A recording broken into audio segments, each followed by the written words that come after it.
There's a Boy in the Girl's Bathroom by Louis Sachar, Chapter 29. Bradley was too excited to sleep. Mrs. Ebel will be so surprised, he thought. She'll tell the whole class. Only one person got 100%, Bradley. But there were so many things that could still go wrong. What if I lose it on the way to school, he worried. What if Jeff and his friends steal it? Twice during the night he got out of bed to make sure it was safely folded inside his arithmetic book. What if I did the wrong page?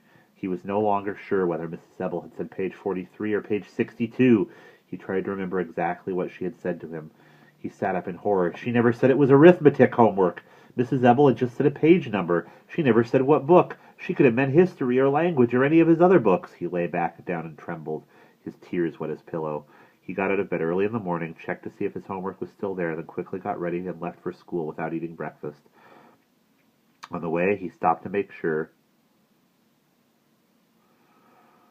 he still had his homework. As he opened his book, the paper fell into the sidewalk, right next to a puddle of water. He stared horrified at what he had almost done, then quickly picked it up and placed it back in his book. He held the book tightly shut the rest of the way to school. He was one of the first ones there. He had to wait for the doors to open. He kept a lookout for Jeff and his gang. He stood with his back to the school wall so they couldn't sneak up behind him. He saw Andy. He thought Andy had seen him too, but if he had, he didn't do anything about it. When the doors opened, he was the first one in Mrs. Ebel's class. He sat at his desk, last seat, last row, and waited. As the other kids came in, he saw them put sheets of paper on Mrs. Ebel's desk. He wondered if that was their homework. He now had a new worry. He didn't know if he was supposed to how he was supposed to turn in his homework. Jeff entered, placed a piece of paper on the pile on top of Mrs. Ebel's desk, then came toward the back of the room. It must be his homework, thought Bradley. What else could he do? Shawnee, he said aloud. The girl in front of Jeff turned around. Are you supposed to put your homework on Mrs. Ebel's desk? Don't tell me what to do, Bradley, Shawnee snapped. I'm worried about your own homework, and I'll worry about mine, okay? She turned back around, and it was almost time for school to start.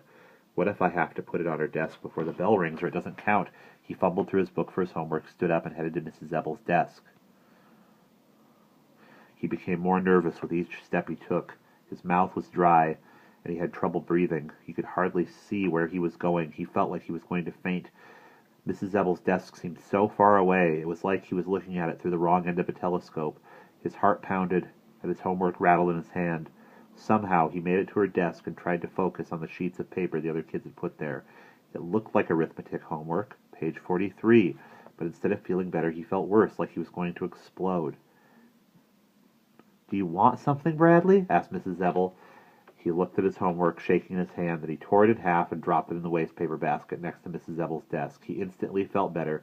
His head cleared and his breathing returned to normal. His heart stopped pounding. He walked back to his desk, took a deep breath, exhaled, and sat down. He folded his arms on his desktop and lay his head down sideways across them. He felt sad but relieved as he gazed at the gold stars. End of chapter 29.